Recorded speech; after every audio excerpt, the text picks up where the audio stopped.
Boston Red Sox fans certainly hoping that they would have seen some more postseason, easy for me to say, postseason home games. Of course, the Red Sox season has ended at the hands of the New York Yankees in the American League Wild Card Series. Hello, everybody, and welcome to our live report today. Alana Rizzo alongside JP Ricciardi here. We're going to take you through the Boston Red Sox end-of-season press conference, which is happening here live momentarily. JP, let's just get a quick thought from you about the season that was.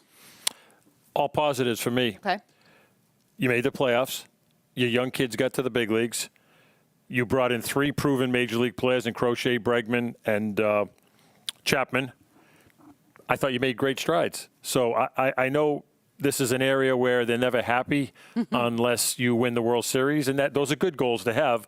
But I thought the organization took a major step forward. I think so, too. I think the fact that they got to the postseason was a major coup in the cap of Craig Breslow. Let's get you to the press conference right now. Of course, Sam Kennedy, president of the team, as well as Craig Breslow, chief baseball officer of the Boston Red Sox, and manager Alex Cora.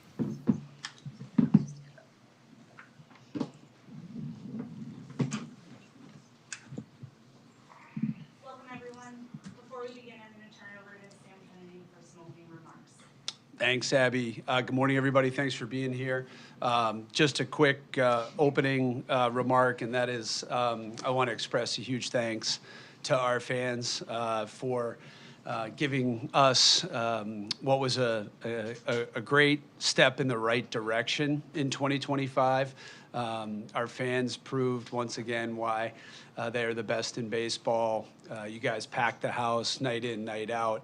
There was incredible energy, a vibrancy, and a feeling that we took a step in the right direction in 2025. So I want to thank them. We never take that support for granted. Appreciate you guys and excited for 2026. While we fell short of our ultimate goal this year, it was definitely a step in the right direction. And lastly, I really want to thank the 2 guys sitting to my right, Craig Breslow and Alex Cora, and the Breslow family and the Cora family. Huge sacrifices that everybody makes each baseball season. You guys work tirelessly, so thank you very much for all your efforts, and we're all really excited about the road ahead. And with that, I'll turn it over to Brez, or we'll open it up for questions. Great. I can share a few words here, just echoing Sam's sentiment. Thank you to the fans. Fenway Park was electric this season. It was what we had always envisioned when we thought about a winning team and how uncomfortable it could be for an opponent to come here and play. We were above 500 at home for the first time in a few years, and that's really, really meaningful and really, really significant. And, we're sitting here the first week in October, which means we didn't accomplish what we set out to accomplish. We talked all off season and during the season about building a roster that was capable of a deep postseason run. And we fell short of that. And I don't think there's any running from it or any hiding from it. But a few things can be true at the same time. And that shouldn't diminish what the players did, what the staff did, and at every challenge there was an overcoming of adversity. There are a number of things that we can point to as reasons for optimism, from the development of some of our young position players, the emergence of pitching development pipeline that we think can contribute at the major league level, and we saw has contributed at the major league level. A number of the offseason acquisitions playing critical roles in contributing wins during the course of the season. And ultimately getting back to the postseason, which is the standard that we have talked about and the one by which we should be measured. So I think it's important to balance both of those things. And with that, I'll open this up for questions. I guess, Craig, first, what do you think you have to do to kind of take it a step further than this? Yeah, I think there are a few things that we can point to. The most significant of which I think is to remind ourselves that there's no guarantee that we just pick up where we left off at the end of 2025, right? Just kind of expecting everyone to take a step forward, I think could could allow us to be complacent or to fall flat. And so, we'll take stock of the roster, and we'll think about opportunities to improve that could come through multiple paths. I think we can talk about, the different elements of the game and say that, we have to examine our defense. And we led the league in errors, and that's not good enough. At the same time, I think our outfield defense was the best in baseball. On the whole, our offensive unit was good by almost all metrics. We were, a top 10 team in scoring runs, in getting on base, in slugging, but we didn't execute consistently with runners in scoring position, right? We struck out with runners in scoring position, and that's another thing that we can examine. But right now, I think we'll kind of zoom out a little bit and take stock of where we are, and we'll be open to all possible pathways to improving the team. Craig, is your intention with the coaching staff to bring back last year? Alex and I are having conversations. There's nothing to announce right now outside of, our coaching staff did a very good job this year. Like I said, there were a number of challenges that they faced, and you could not question the commitment, the work ethic, the relationship that they have with the players. Craig, is there a danger to, given the format now, overreacting to a very small sample size of 3 games and determining what you need to do and why you fell short, and how much do you factor that into your off-season evaluation and determining what has to be done? I think it's a factor for sure. I think the worst time to make a decision is kind of in the immediate aftermath of some emotional outcome, and getting knocked out of the playoffs is certainly that, which is why I think it's important to take a breath and kind of give ourselves a little bit of distance. At the same time, some of the opportunities to improve that I just pointed out, I think those were evident for a while. I don't think that those are reactions to a small sample, but we do have to balance that. Craig, last year you said you wanted to prioritize a top-end pitcher deadline. You said what you wanted to prioritize. Do you know what you want to prioritize going into off-season right now? Well, we want to prioritize improving the team, and I think there are going to be a few paths to doing that. I think you can rewind a year and say that we improved the team in the off season, and we did that through a significant trade. That utilized a deep farm system, and I think that's a credit to the scouting and player development group here to bring in Garrett. We were active in free agency and making a significant signing and bringing in Alex Bregman and Aroldis Chapman. We were also active in some kind of more under-the-radar type transactions, bringing in Narvi. And you look at the team, the roster this year, and Romy Gonzalez was a significant contributor who was available via waiver claim, and we saw, some of our young players kind of matriculate to the big leagues from internal scouting and development success. So I think there's a number of ways that we can improve the club. I think we demonstrated a willingness to try to attack all of those, and anticipate that we will do so again. For Craig and Alex, how do you think your major league roster right now stacks up to the teams that are still playing in terms of equal? Do you feel like there's a gap, and how much did attrition play a role by the end? Yeah, I can take the first stab. I think when you look at the composition of teams that are still in the postseason, I think they've got strong starting rotations, which we had for most of the season. Certainly injuries played a role and took a toll on us, but we were able to lean into some of that development pipeline that we've talked about, and we're very intentional in building, and saw guys like Connolly and Peyton and Kyle Harrison and Hunter Dobbins and others step in and contribute. I think it would be fair to look at some of those other teams and say that they hit the ball out of the park a little bit more than we do. And, while scoring runs is, this is kind of a zero-sum game, right? And it doesn't really matter how you score, but in the postseason, a lot of runs come via the home run because the pitching is so dominant. So I think that's a consideration. And then, don't want to speak for Alex here, but I would just say when you have a chance to convert outs, especially in the postseason, that's precious, and we have to make sure that we convert on them. For me, it's hard to compare right now, honestly. The roster that we had at the end, it wasn't the roster we had early in the season or during the season, so it's actually very hard for me to compare. Craig, when you talk about home runs, how do you fix that? Does that need to be done externally, or is there internal options like Tristan and stuff that come back? Yeah, I think, like I said, in answering other questions about improving the roster, we'll be open to all of those things. We faced some significant injuries during the course of the season, and to guys that have shown that they can hit the ball out of the ballpark, whether that was in the big leagues or internally. And so, I think we'll actively look to improve the roster. That means we have to be willing to look in free agency, trade, and internally.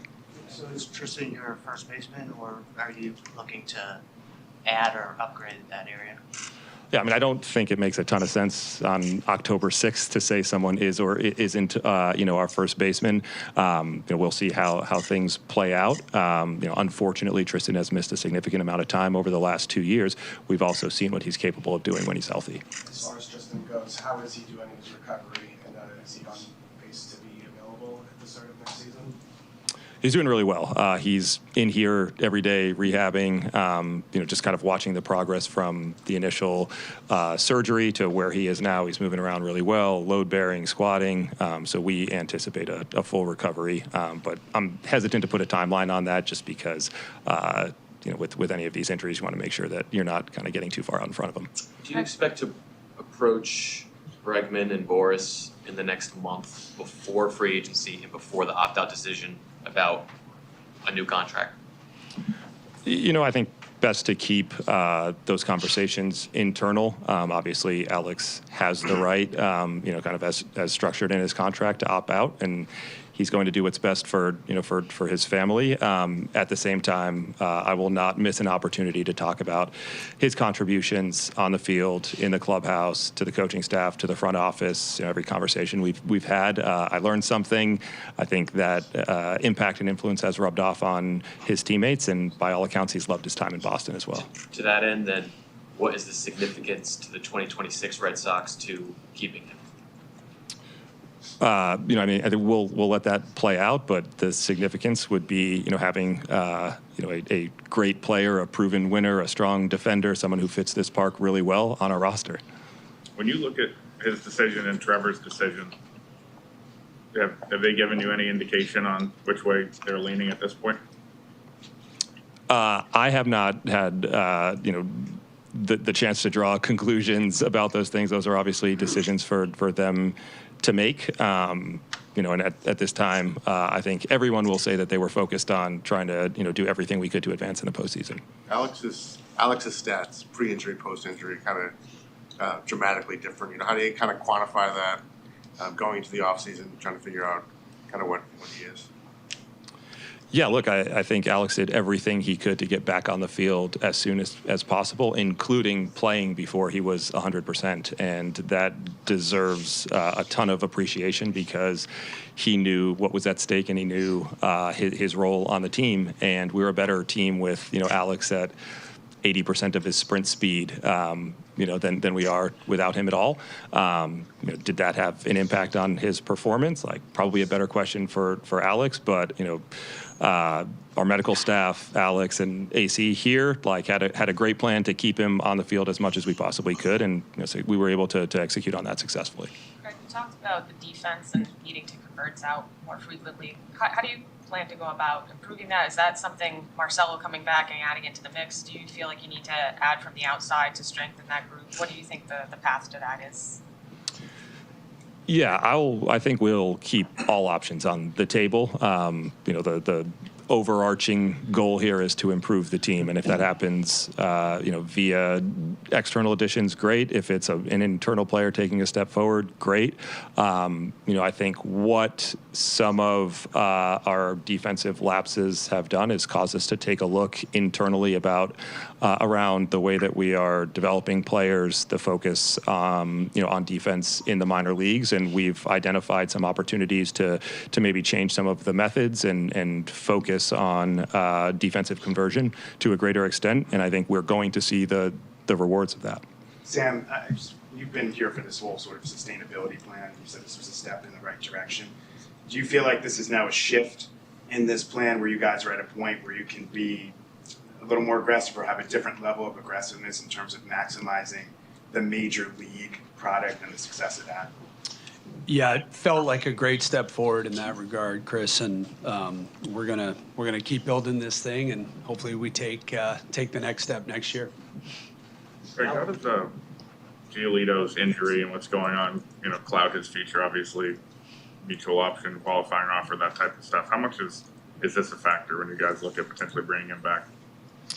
Yeah, I haven't spent a ton of time thinking about that. Obviously, we were consumed with trying to perform as well as we possibly could in the postseason, and then, given the news of Lucas's injury, really just kind of transition to doing everything that we could to help him get healthy. This is a guy that obviously had a significant injury last year, worked really hard to get back on the field, and at times, alongside Garrett and Bea, was carrying the rotation, right? And so, that's kind of what our focus is right now, and we'll make decisions in the future. Are there any other medical procedures now the season's over?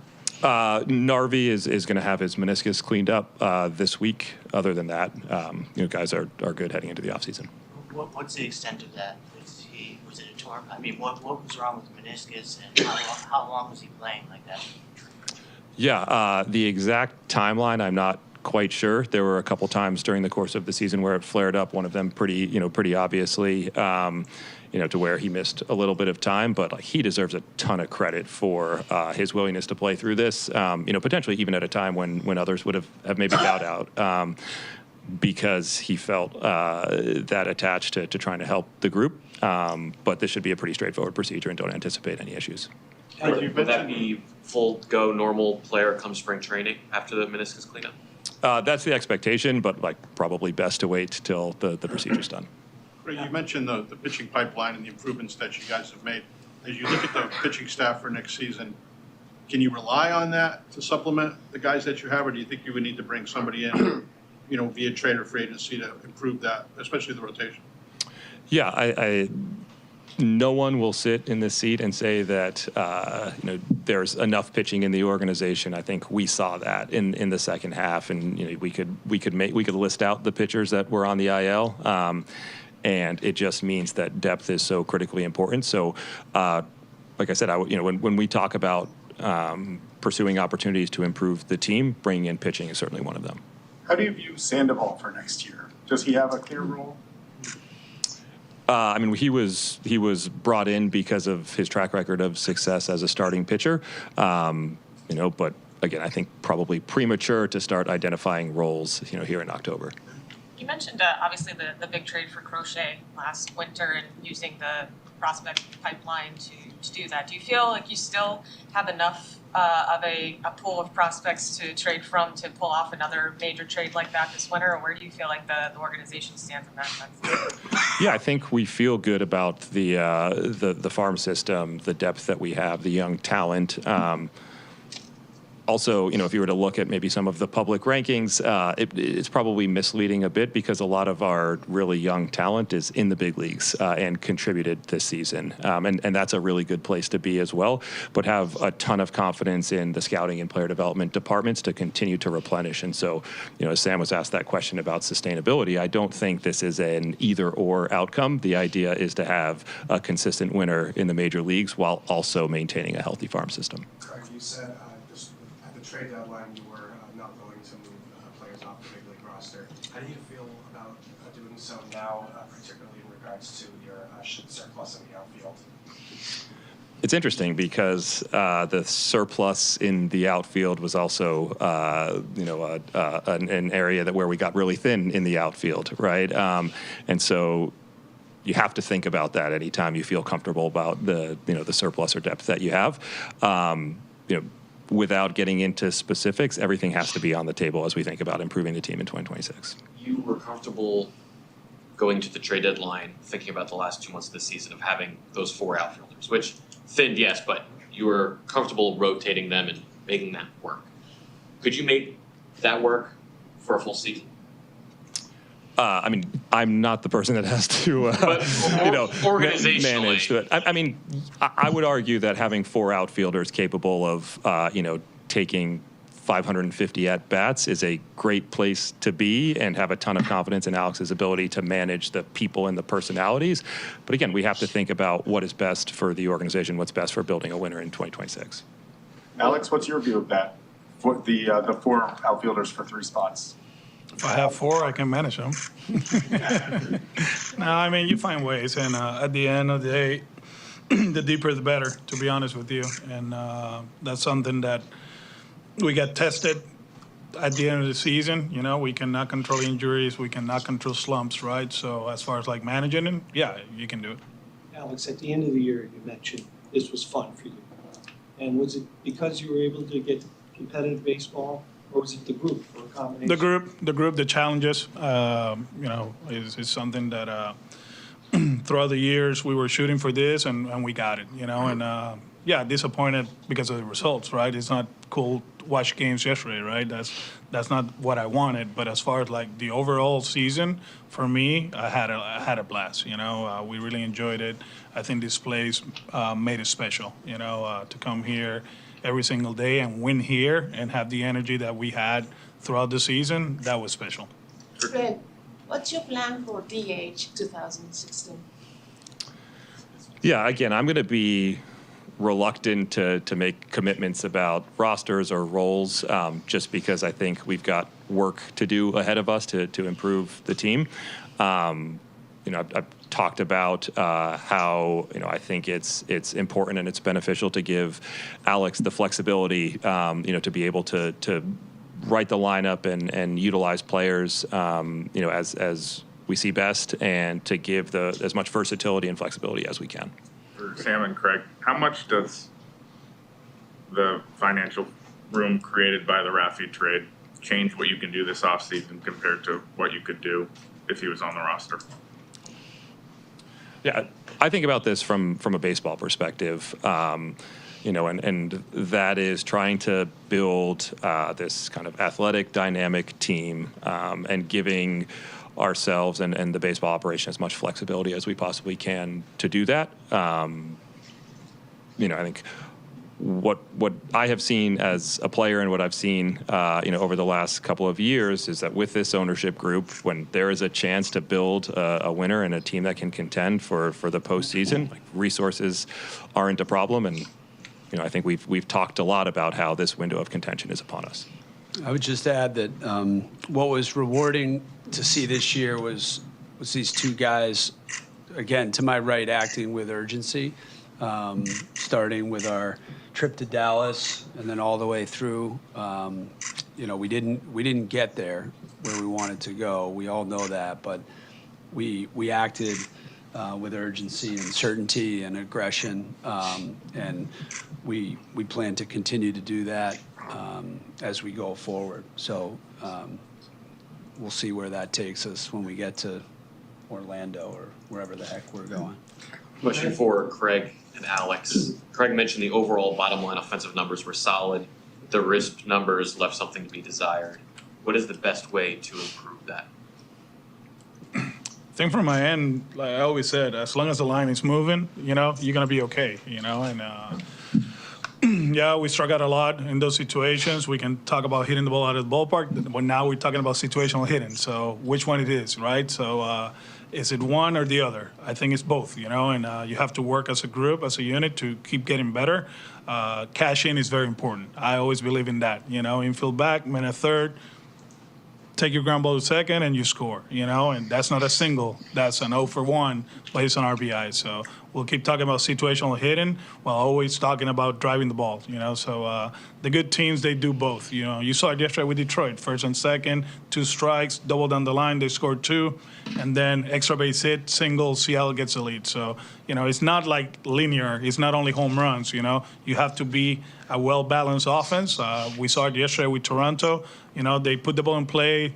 They don't hit the ball hard, but now they hit homers. So which one it is, you know? So we'll work hard in the offseason to get to the point that we feel comfortable with the group. We get to spring training. We'll talk about putting the ball in play and get the line moving, and then 162 happens. Right. I know that you talked about having 4 outfielders, but how important is for Whittier to be better against lefties or be able to hit against lefties? Yeah, I think Willier is a great player, and our lineup was not the same without him. He's a real threat to hit the ball out of the park. He plays elite defense, runs the bases really well, and it's easy to look past the fact that he and Sadan and they're still young players that are getting better in the big leagues. And so, of course, we'll do everything we can to help him, with hitting more success versus left. But we've got a pretty good idea of how good he is. It's kind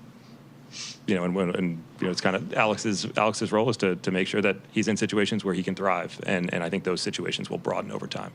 Greg, you talked about the sort of overcrowded or full outfield picture that you have with 4 for 3 spots. That would seem to indicate that your Sheeta's future continues to be mostly at DH. Given that most teams expect some slug from that and run production, he didn't give you much of that. He was kind of a singles hitter. Does that need to change going forward in terms of how you envision him and utilize him? Well, I would start by saying he also played in the field some, and he was good. So I don't want to shortchange the contributions he could make by playing the outfield. And then beyond that, it would be impossible to ignore the contributions that he made, especially in September, where just consistently having disciplined at bats, seeing pitches, not chasing balls out of the zone, and he had countless big hits for us, including the biggest hit in Game 1 of the postseason. And I think he's capable of driving the ball out of the park.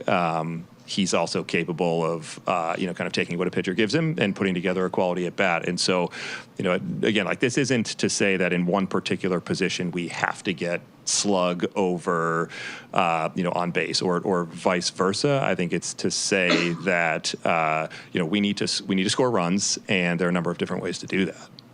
Craig, a lot went on this year, obviously, from the Devers stop at spring training.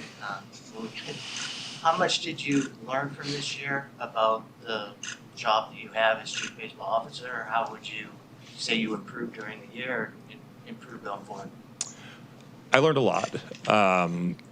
Every time there's a decision to be made, there's also an opportunity to learn about each other, to learn about the rest of the baseball operation group, to learn about myself.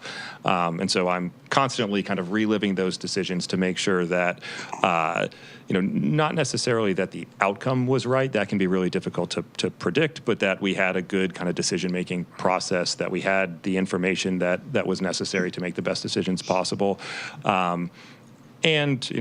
I learned a lot about the value of building relationships and having clear communication and spending time with the coaching staff and spending time with the players and certainly with Alex, and of having honest conversations, uncomfortable as they may be at times. So I think that the short answer there is I've learned a ton. Working off that, how do you look back at the deadline that you guys had now that the season's over? Yeah, it's a very similar answer to the one that I just gave, which is to say, we're sitting here in October not having accomplished what we set out to accomplish. So I think it would be irresponsible not to go back and think about all of the decisions that were made leading up to today. And that goes back to acquisitions we made in the offseason, roster transactions throughout the year, and certainly the trade deadline. We went into the deadline with a few goals, and it kind of became apparent that some of those weren't going to be able to be achieved, and we pivoted. And sometimes those work out, sometimes they don't. But I think we had a good process, we had good information, and our hope is we're going to find ourselves, 8 months from now or whatever it is, in late July with a really good team that we believe in, that we're looking to bolster all over again. Craig, you said this window of contention is upon us.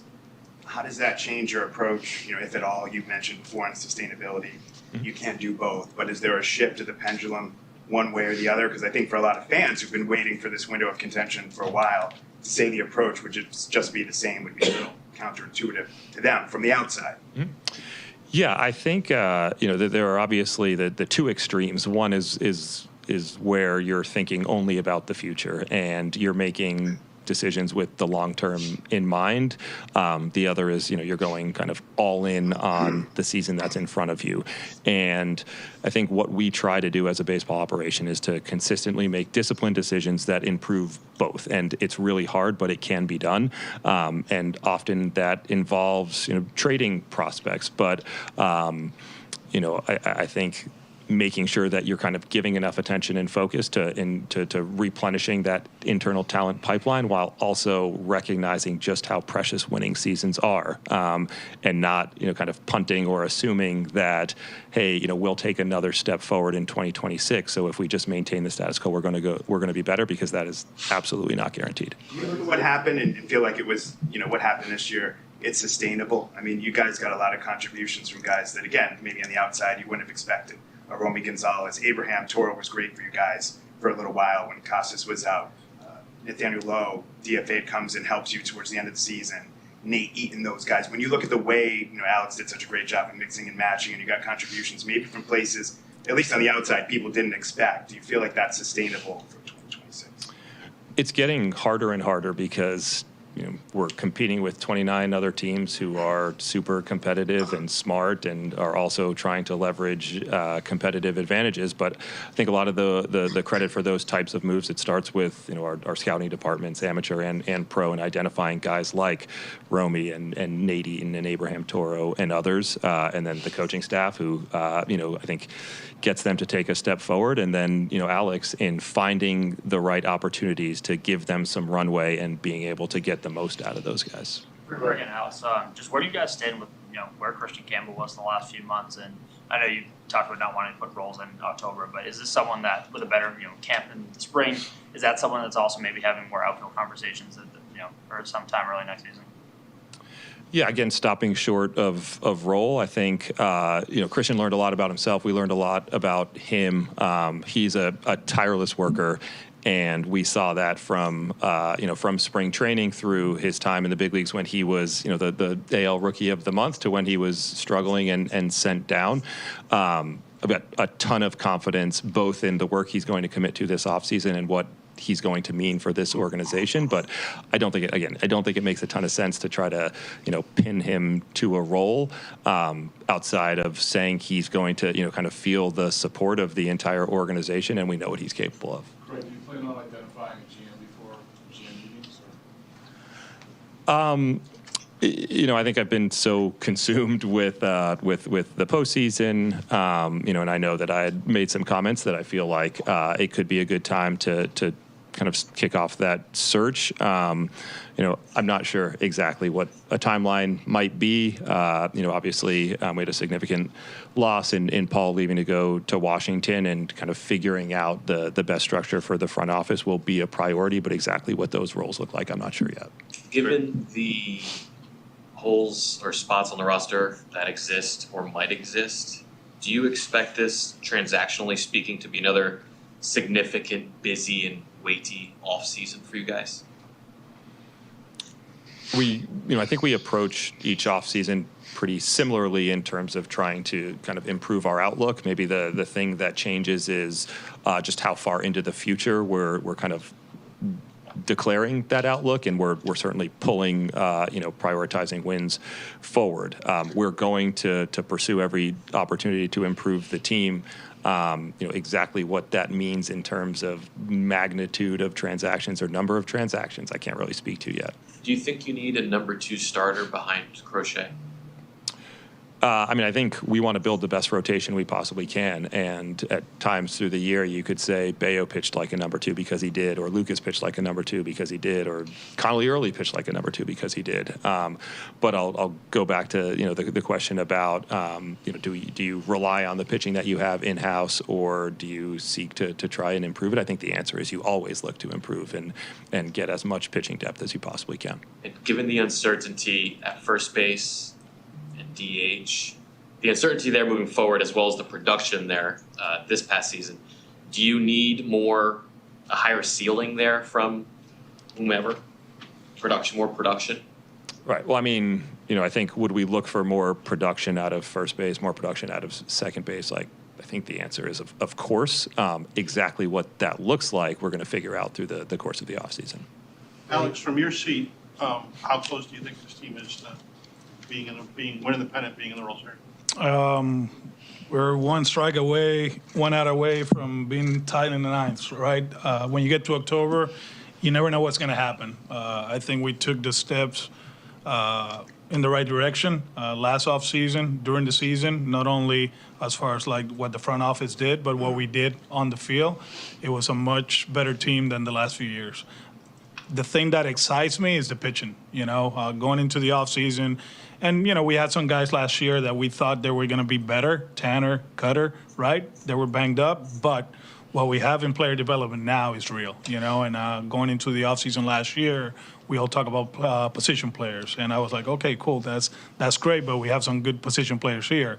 Now we're talking about, a deeper pitching staff, which is very important. We took our hits throughout the season, and we still have very talented pitchers towards the end. The bullpen is in a much better place going into the offseason than last year. So to answer the question, I truly believe we're going to be playing for the same thing next year. It's to win the AL East and have a deep run in October and hopefully win the World Series. Alex, what do you hope the young players take away from being in the playoffs? Well, there were some young players with us and others in Fort Myers, and everything that I'm hearing is we're going to work hard to go deeper. It was a challenge, not only the playoffs. If you think about the last 2 weeks, with everything that was going on in the American League, it got tough. It got tough. We clinched in game 159, right? And the last 2 weeks going to Toronto, going into Tampa, it was a great learning experience for that group. But also the ones that were here, Marcelo, Roman, Fitz, just watching Casas in the dugout, just see the whole atmosphere, what was going on. I thought it was a great learning experience, and hopefully one that they're going to take into the offseason and, push to get better and be part of this. Alex, asked Craig about the defense, but how do you view the defense? And obviously the past few years it's been a tough situation, but on the big league side, what do you feel like you Well, we made errors, but we were a lot better. You ask around the industry, and we were one of the best defensive teams in the big leagues. There were a lot of things that we didn't do early in the season that we got better, especially in the outfield group. We dropped a few balls. Obviously, everybody's going to talk about October, the playoff, and we didn't play good defense there. But overall, it's a good defensive unit. I think, Trevor, although he slumped at the end, he was solid. Alex, when he played, was great. Toro, when he played first, he was amazing. Narvi was a lot better. I think as far as like defensive run saves, and that's what people talk about, we have one of the best in the big leagues. Craig, the Jarren Duran club option, where does the team stand with that right now? Yeah, not ready to speak, specifically about players or contract situations, but we've seen what Jarren means to this team, and we're glad he wears a Red Sox uniform. Sam, where does things stand with the Fenway Corners project, and are things approaching a point where fans can expect to see construction around the neighborhood in the next year? Well, we took the first step with the construction and opening of the Fenway Music Hall. That was sort of the anchor of the project. As it relates to the other ancillary development, things are on hold like a lot of projects, given the interest rate environment, given construction costs. But we're fully entitled, thanks to the city of Boston and their planning department. So as soon as market conditions improve for office space and the demand for hotels and more residential, we're ready to go. Alex, just curious, from your standpoint, you did a lot of mixing and matching this year. As a manager, would you rather have that flexibility to mix and match and platoon, or would you rather say, this is my guy at this position, this is the second baseman, this is the first baseman, you plug him in pretty much every day? Which do you prefer as the manager? One of the best teams in the history of the game, on the Red Sox history, platoon in 2018. We platooned behind the plate, we platooned at first, at second, at third. We had 3 studs in the outfield, but we've been doing this for a while, so I don't mind that. Alex, if you think about how that lineup was built, the year before you got here, there was a lot to ask of those young hitters in the lineup, and then you go out and get some pretty good right-handed power. Is that kind of where you do this lineup next year, or do you think that for as young as the lineup's still going to be, maybe having more time for Roman and Tristan to be out there, like that's enough to elevate the lineup? We're going to look for opportunities to get better, not only outside the organization, but here, we can improve our players, and going into the season, we felt offensively, we had a good unit. Overall, if you see the season, it was a good one. I think it was more consistent than the previous two. I felt like the previous 2 years, we were really up and down. This year, it didn't feel that way. We went from a team that was going to hit homers, and we had the injury and the trade, to a team that was more contact-driven. Then all of a sudden, we were banged up a little bit, and then we ended up striking out a lot. But I really believe we were more consistent than the last 2 years. Alex, how much impressive was Connelly, considering that he was called up at the end of the season? Bro, you know what? After game 3, I saw that kid in the dugout, and I have no doubt that this guy is going to contribute in the future. We talked a little bit after the game. The goal is to get stronger and keep getting better. He had a taste of what it is to pitch in October and in Yankee Stadium in a winner-go-home game, right? So what better experience we want for a young kid to have, right? So moving forward, he's going to be better, and I'm excited about his future. Craig, you could make a statement that a year ago you said we need an ace. You agreed, and you got an ace. And this year, Alex has talked about the pitching. You wouldn't be here. You wouldn't have got to where you almost got. You couldn't even be playing now because of the pitching. Can you say that, though, now if going another round, going 2 rounds, seeing the teams that are there at the top, that truly you do need that second ace kind of guy, and that though you might have it here, you might not? I think what I would say is we need to figure out ways to improve the team, and that could take a number of different shapes. Every team gets better if you can bring in a starter or develop a starting pitcher that could pitch at Garrett Crochet's level, right? Like there's no running from that, and we'll be as aggressive as we can in trying to chase that down, while also ensuring that we're doing everything we can to develop our players internally. Thank you, everyone. Thank you. Thank you. Welcome you back to our Fenway studios here. Alana Rizzo, JP Ricciardi. A lot was said, of course, by Sam Kennedy, Craig Breslow, and Alex Cora about the 2025 season that was, JP, and a look ahead to the 2026 season. What, if anything, stuck out to you the most? Well, I thought Craig handled himself really well. It's a tough position to be in. I've been there many times. I think the fact that they realized who they were this year, both Alex and Craig, and I think they realized there's some deficiencies that they need to address. I think Craig did a really good job of not tipping his hand of what he knows has to be done. So I think they really have taken a step back, enjoyed the year they had, and now they realize there's some other stuff to do, and they're willing to go forward and do it. You did so many things in the world of baseball. Obviously, in Toronto as the general manager there, you've been in this position in this world for a long time. How soon after the final game of the season do you start to focus, JP, on what's ahead? Well, personally, the next day, I mean, because there's 29 other clubs competing. Obviously, the teams that are in the playoffs have to deal with what they have to deal with. But, you know what you have to get better at, and you start hitting those targets, where you want to go, what you want to address, and where you want to get better in your plan of attack. So, they're putting up a pretty good game face there, telling you that, they haven't digested everything, but they know. You know at a certain point in the season, what you have to do. And they know that, and I think they're going to be willing to go forward and do it. And like I said, they got a nice nucleus of young players, but they're still not where they want to be. This is a fan base full of expectation. In this market, you must win. They did a lot of improvement in terms of a variety of things. If you take a look at what the Red Sox were able to accomplish, JP, this year versus 2024, again, most wins since 2021. They were 16 games above 500. Team average about the same. They scored almost 5 runs a game, but the run differential, amazing in terms of plus 110. Team ERA lower. That's what you want to see. The errors killed them. That needs to be cleaned up. I think the errors are definitely. I think Alex really did a good job explaining this. Early in the season, they were a little bit more error-prone than they were later in the season, but it showed up in the playoffs. And you cannot give teams extra outs in the playoffs, and I think that showed up again. So once again, they know what they have to work on. They identified it, and I think they're going to do a good job of addressing it.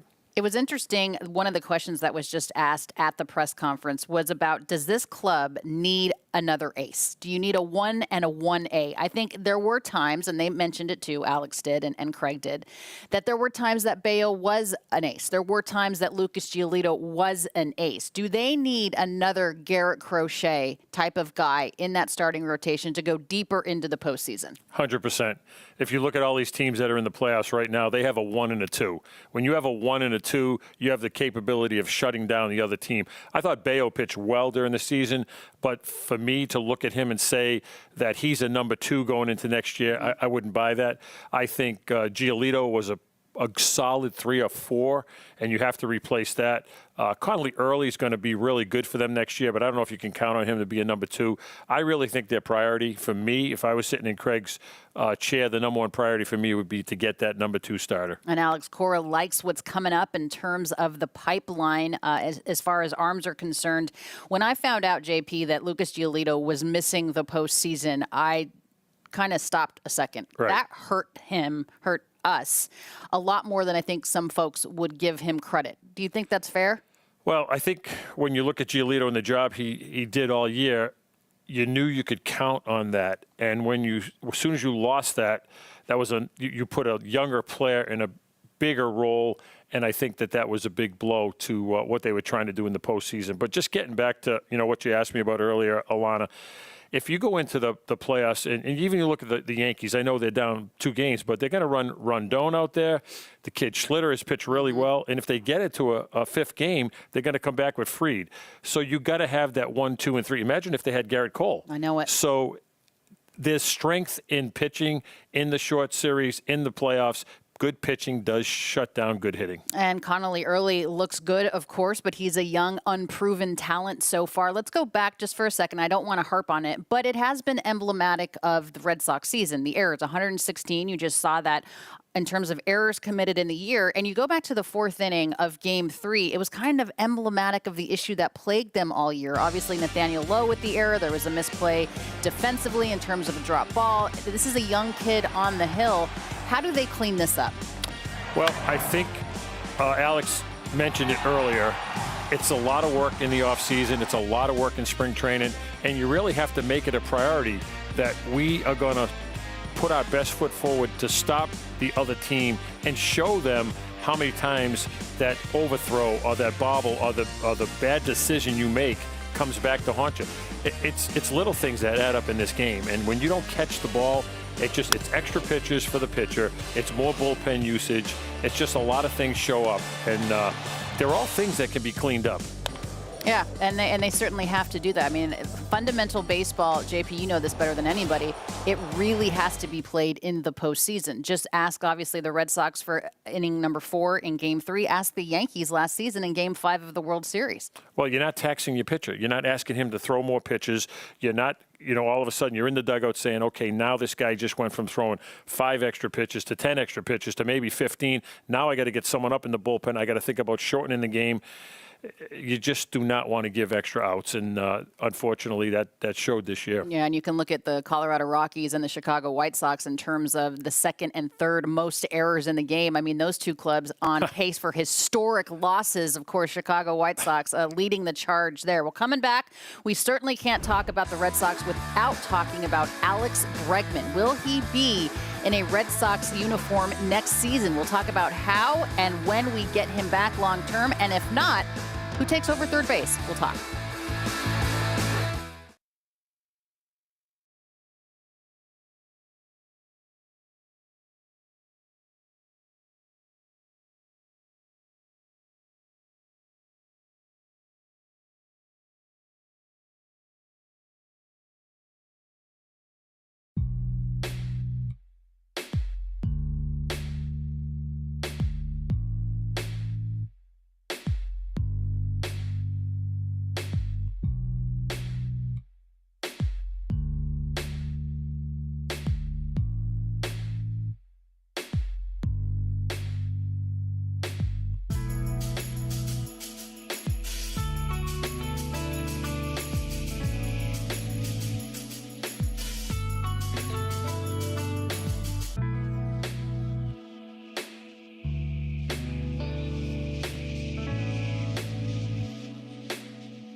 I think best to keep those conversations internal. Obviously, Alex has the right, kind of as structured in his contract to opt out, and he's going to do what's best for his family. At the same time, I will not miss an opportunity to talk about his contributions on the field, in the clubhouse, to the coaching staff, to the front office. Every conversation we've had, I learned something. I think that impact and influence has rubbed off on his teammates, and by all accounts, he's loved his time in Boston as well. To that end, then, what is the significance to the 2026 Red Sox to keeping him? I think we'll let that play out, but the significance would be, having, a great player, a proven winner, a strong defender, someone who fits this park really well on our roster. When you look at his decision and Trevor's decision, have they given you any indication on which way they're leaning at this point? I have not had, the chance to draw conclusions about those things. Those are obviously decisions for them to make. And at this time, I think everyone will say that they were focused on trying to, do everything we could to advance in the postseason. Alex's stats, pre-injury, post-injury, kind of dramatically different. How do you kind of quantify that going into the offseason, trying to figure out kind of what he is? Yeah, look, I think Alex did everything he could to get back on the field as soon as possible, including playing before he was 100%. And that deserves a ton of appreciation because he knew what was at stake and he knew his role on the team. And we were a better team with, Alex at 80% of his sprint speed, than we are without him at all. Did that have an impact on his performance? Probably a better question for Alex, but our medical staff, Alex and AC here, had a great plan to keep him on the field as much as we possibly could, and so we were able to execute on that successfully. Greg, we talked about Chief Baseball Officer Craig Breslow talking about the likelihood Alex Bregman is back with the Sox next season. You can see the free agents as well as those that have the options and opt-outs of their contract. Free agents Dustin May, Steven Matz, Justin Wilson, Rob Refsnyder. And you take a look at the list, JP, of the opt-out candidates. When you look at that list, what's your best guess as to whether they stay or whether they go? I think Giolito opts out. I think Hendricks opts out. I think Story opts in. And I think Bregman opts out. He's got Scott Boras. So he's going free agency. Yes, yeah, he's definitely going free agency. But the nice thing is he enjoyed his time here. The organization saw his impact here. So there's a lot of positive things for him to come back here. And as you get older as a player, I think comfort comes in. And players are making so much money now that now it's a decision for their family, too. So if their family's comfortable here, there's a lot of things that work in his favor. Guys don't want to jump around and find new places to live and get acclimated somewhere else. So if he likes it here, I think that's a positive for the Red Sox, but he is going to go through the process. And he should. I think every player that has the right to go to free agency should take it. Certainly, I mean, this is a guy, of course, that's a proven winner. He's a World Series champion, a multiple World Series champion. But he also, I would imagine, would like to bring a World Series championship back to Boston as a member of this team if he elects to come here. And you mentioned the comfort level. He has nothing left to prove in this game. No, and I think the one thing you have to start taking into account when you get a player of his caliber and his age now starts to come into a factor, what type of long-term contract is a team going to offer him? He looked like he wasn't running as well in the second half. So he's got a couple of things that he has to think of personally that he's going to have to, sit back and with his agent and figure out. But I think the comfort level being here, him getting a little older, him starting to realize, my career might be X amount of years left. Where do I want to finish it someplace? And I tell you what, he absolutely embraced what was the Boston culture. Obviously putting those movie clips up of the town and those types of things. Like, he gets what it means to be a Boston Red Sox fan. One guy that I kept singing his praises and people thought I was nuts, JP, was Trevor Story. I covered him as a member of the Colorado Rockies. I know his first 2 years here have not been great because of injury. And apart from a slow month of May, Trevor Story was phenomenal. Now Red Sox fans are starting to see what a lot of us knew when it comes to Trevor Story. Your thought about his impact in coming back? I'm a big Trevor Story fan. I remember when he was a free agent, we were with the Giants. I was pushing real hard to bring him in and potentially make him our second baseman. And then when Crawford left, to slide him over to shortstop. Obviously that fell on deaf ears, but I'm a big fan of Story, and I think what you're seeing is a healthy player. And, it's hard to pass judgment on a player when he's not what he normally is. But now you're seeing him. I'm happy to see him healthy because I know how much the game means to him. I watch the way he plays the game, and he brings a lot of attributes along with Bregman. They'd be two nice pieces to keep together. I'd love to see them together. That left side of the infield would be a powerhouse, if you will. Now, that being said, if Alex Bregman chooses not to come back to Boston for whatever the reason, what's the likely step in terms of the third baseman? Well, internally, you could put Marcelo Meyer there. You could possibly put Story there and put Meyer at shortstop. Eventually, Meyer's going to have to play shortstop because I think that's where his value is going to be. There's also externally, you could go out and try to get something free agent-wise or possibly try via the trade. But you're not going to replace Alex Bregman. I remember when we traded Roy Halladay, I told Alex Anthopoulos, who was our assistant at the time, I said, Alex, remember this. Roy Halladay's not coming through that door. So whenever you lose that type of caliber player, it's really, really hard to replace him. The future looks good for the Boston Red Sox, JP. I tell you why. Marcelo Meyer, Roman Anthony. You saw the vibe turn when these guys got called up, specifically Roman Anthony. And then, of course, you saw everybody groan when he went on the injury list with that oblique. But these are two guys that obviously with the veteran core, especially if Alex stays and those types of things, this looks good. They're young, they're hungry, you see it there. What stands out to you the most about these young men? Well, the guy on the right is going to be a flat-out star. I said it right from the beginning when I seen him as a high school player. His just command of the strike zone, it's beyond his years and age. Outstanding swing. He's going to have power. The power is going to be the last thing that shows up in his game. That's a guy I check the box and say, we're comfortable with him, great deal. The other guy, he needs some work. I think it's not a proven, a finished product, so to speak. I like his swing. I think he's going to hit home runs. I think he's going to strike out a lot. I think he's going to become today's modern player, a 240 hitter with a lot of home runs and can play up the middle and with a lot of strikeouts. I'd like to see Marcelo get a little better against left-handed pitching. I got to see him play a lot in AAA. I really like the player. I think his maturation is going to be a little slower than Anthony's, and I think Anthony's advantage is he's just got unbelievable baseball IQ at the plate. Marcelo's going to be a good player, but he's going to take a little time. I love Roman Anthony in terms of his poise and professionalism on the mound, too. You talked about his swing being more mature than he is. I feel like the way he handles himself already as a 21-year-old, I wasn't doing that at 21. I think he handles himself on a different level. He's kind of Jeter-esque, a little bit of that maturity. And some guys get it early, some guys get it a little late. But I think he's so driven on being a really good baseball player that he's not going to let the outside stuff affect him. Yeah, he's a great kid. Obviously, a lot of years to come after signing that big deal. Well, here's some notable dates to keep in mind as far as the baseball calendar is concerned. 5 days after the World Series is the last day you're able to tender qualifying offers, those QOs. November 18th, qualifying offer. The player has to make the decision. And then the non-tender deadline, November 21st. Winter meetings, December 7th to 10th, where I can tell you nothing ever happens. Everyone stays in their room and everyone's on Twitter. As far as 2026 is concerned, February, of course, spring training, World Baseball Classics, the great one. Season opener for the Sox at Cincinnati. And then the home opener right here at Fenway Park against the San Diego Padres. Thanks so much for being with us. JP Ricciardi, Alana Rizzo, our entire Nesson crew.